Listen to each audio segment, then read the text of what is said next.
Hey guys, this is Kevin from JazTime.com. JazTime.com is an online store that buys, sells, trades authentic luxury watches. We make these videos so our customers can easily choose the best watch for themselves in the comfort of their own home. We offer the lowest prices anywhere online, and if you want to know the price of a watch, simply click on the links in the description below. If you enjoy our videos, we greatly appreciate it if you would buy a watch from JazTime.com once in a while. Okay, so today we're going to be doing a comparison between the Rolex Milgauss. Here on my left, that's the 116-400GV, G as in George, V as in Victor. And on my right here, we have the Rolex Datejust 41, reference number 126-300. We'll be going over the dial, bezel, case, crown, bracelet, clasp, and we'll go over the movements towards the end of the video.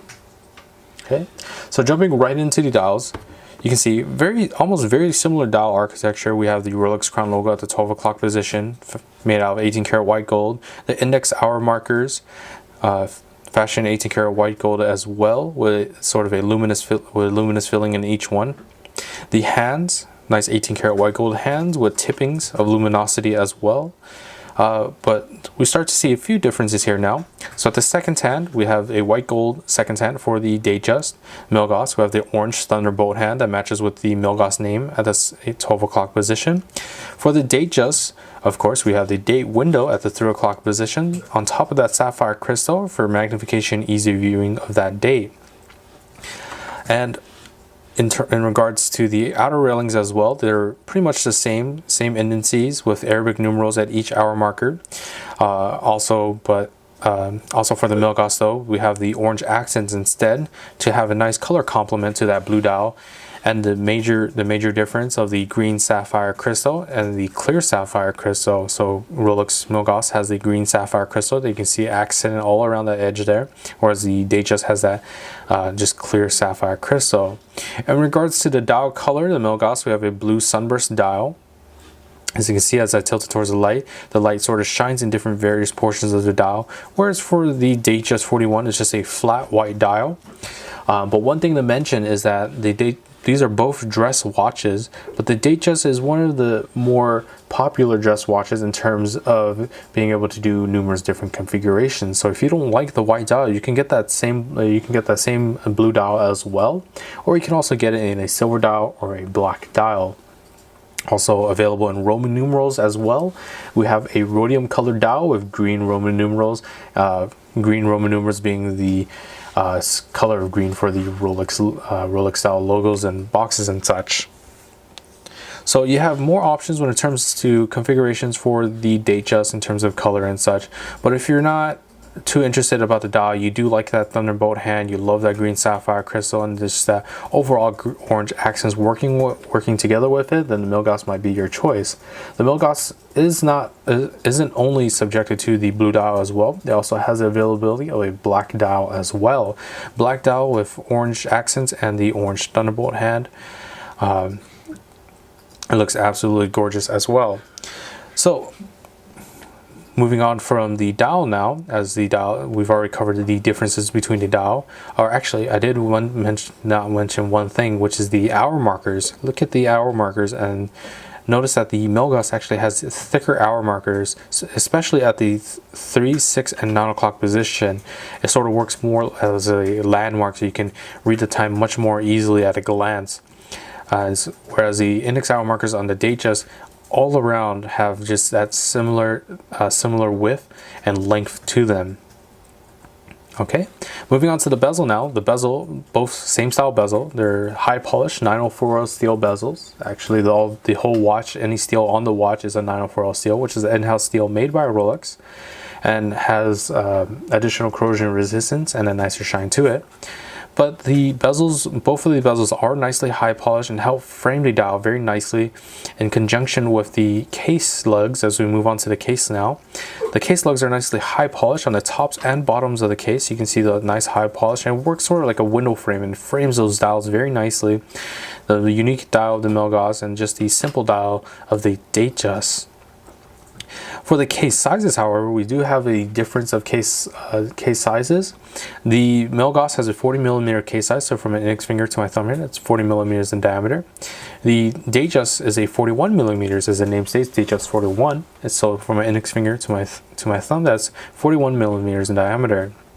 So where does the difference lie in terms of besides that 1mm diameter? Is there a really big difference? Well, actually the sides of the case will have a slight difference between the diameter, rather the width of the case, or the height. The Milgauss is going to be a larger case sizing, and the reason behind that is because it actually has two cases. It has the standard Oyster case, but also has a sort of additional casing that helps prevent resistance against magnetism, and it's an additional casing that acts as a ferromagnetic enclosure to protect and divert magnetic fields away from the movement. And the reason for that is, well, the Milgauss was actually introduced in the 1950s or so, when TV sets and radio sets were first coming out and they're making their way into households, and people didn't realize they were being exposed to more magnetic fields at the time, and that includes watches. And watch movements are greatly affected by magnetic fields, in terms of it will cause the movement to run extremely fast at some cases because of it. So that extra casing helps protect it against magnetism. So this watch was more geared towards scientists and such, who are typically around those kind of electronics all the time, and they would see that their watches were running a little bit too fast, or running too fast. So Rolex came up with this ingenious idea of having that double casing to prevent against that magnetism. But with that double casing, that means it's going to be a larger sized watch in terms of the from the wrist up. So I'm going to actually show you how big the differences between the two are, and you can make that decision if that's actually going to be that big of a deal for you. So with the Milgauss, we have a 13¼ inch, as you see there, a little over a quarter. And for the Datejust, is going to be slimmer. Oops, let me re-zero that out. Datejust, we're looking at almost 11 2/3 or so. So about almost a 2mm difference between the two. But also notice the bezels of the watches. It looks almost exactly the same, but actually the Milgauss is a little bit higher. And the reason for that is, for the previous model of the Datejust 2, Rolex took the time and actually when they moved on to the 41, they've actually slimmed down the bezel and they slimmed down the casing, so it fits much more nicely on the wrist and it doesn't sit too high off the wrist. So the watch will fit in the suitcase, dress cuffs very, very nicely. And that's one of the changes that they did from the Datejust 2 to the 41, because the Datejust 2 used to have a thicker casing like the Milgauss as well. So the Datejust does have a nice slimmer casing. Okay. In regards to the crown functions, the crown functions are the same. They're the same style crown, rather. They're twin lock double waterproofness systems. They both help the watches have a water resistance of 100 meters or 330 feet. The only difference between the two is, of course, the Datejust 41 will just have the addition of the date complication to be able to adjust the date. Otherwise, they're pretty much the same. You can wind the watch in the standard position, and in the final position, the second hand can be stopped for precise time settings, such as to an atomic clock online. Moving on to the bracelets now, we have Oyster style bracelets for both. Of course, we're going to have the nice high polished downy center, satin finish on the outer of the three-piece links, and that's because these are both dressier style watches. So dressier style watches will have this high polished downy center. Down to the clasp, you can see that same thing, and all into the other side of the bracelet, same patterning. So for the clasp, you can see the clasps are pretty much the same style clasp. They're both folding Oyster clasps that open up as so,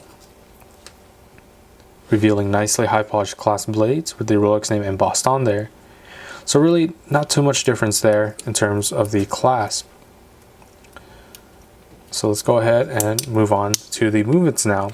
So I'm going to start with the Milgauss's movement. The Milgauss runs the movement in the Oyster case backing, like I said. That's additional case backing as well for the ferromagnetic enclosure for the increased reduction in magnetism.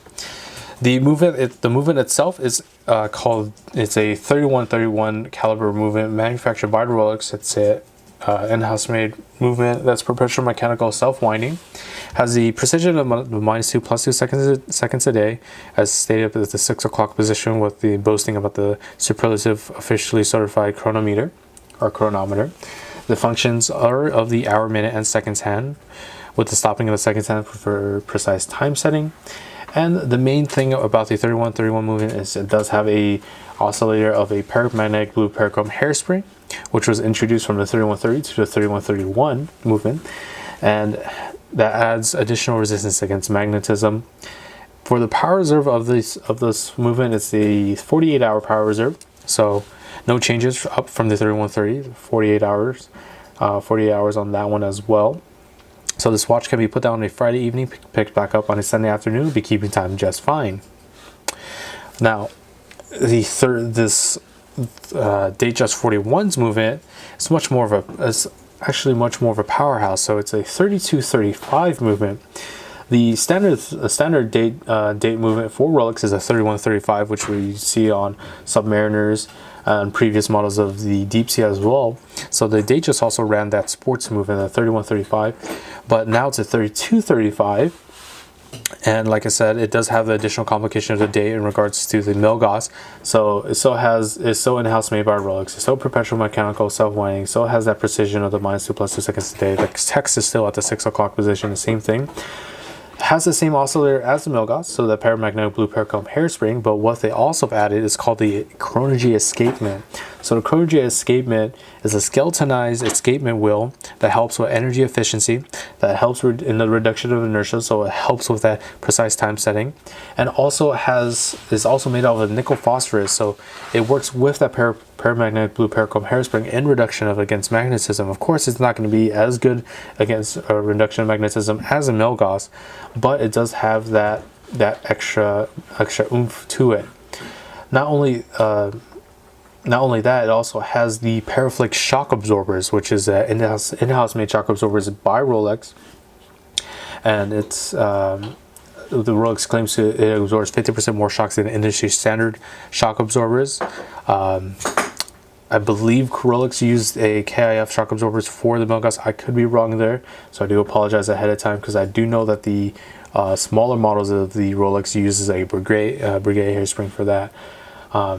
But the power reserve, specifically on the 3235 movement, has been updated as well from the 48 hours. Now it is a 70-hour power reserve, meaning you could put this watch on a Friday evening and pick it back up on a Monday afternoon, and it'll be keeping time just fine.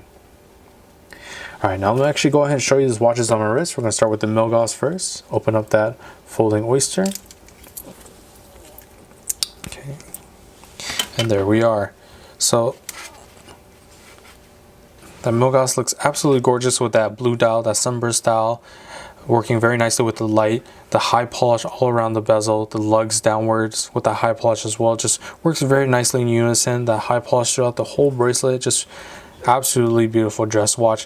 It's really one of a kind in the Rolex line. You're not going to find any other Rolex watch that has a specific dial of that green sapphire crystal, of those orange accents, and of that blue dial.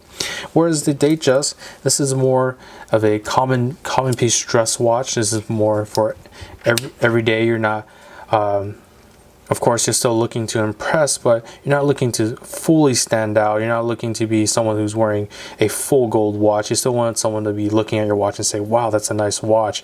And that Datejust is where this comes in, with that beautiful high polished bezel, high polished lugs, and the high polish down the center as well. So if you are interested in either one of these models for the lowest possible price, check out our website at JazTime.com. We have the lowest prices guaranteed. We offer a 1-year warranty. And if you liked the video, please like, comment, subscribe below. Thanks for watching. Hope to see you guys soon. If you want to find out more about the watch you just saw in the video, you can just click below on Show More to see the full description. Then you can check the link next to model as seen in video, click on it, and you will get to the proper page where you can see all the details. If you're watching on a mobile phone, you have to click on the arrow down on the right hand side below the video to see the full description. If you like this video, please give us a thumbs up. If you would like to share this video with your friends, you can use the share button below and share it on any platform you like. If you have questions, constructive feedback, want to tell us about some mistakes or misspeaks, just write a comment below. If you want to see more videos like this, you should subscribe to our channel and visit our channel page where you can find all the videos. And if you're interested in a specific watch brand, you can check out our playlists. If you want to check the price for a watch or want to buy one, remember at JazTime.com you always get a steep discount, so you should check the prices with us. If you want to know the price for a specific watch, just go to Google, type in JazTime, plus the brand, model and the details you're interested in, and Google will find the right page for you. Thank you for watching.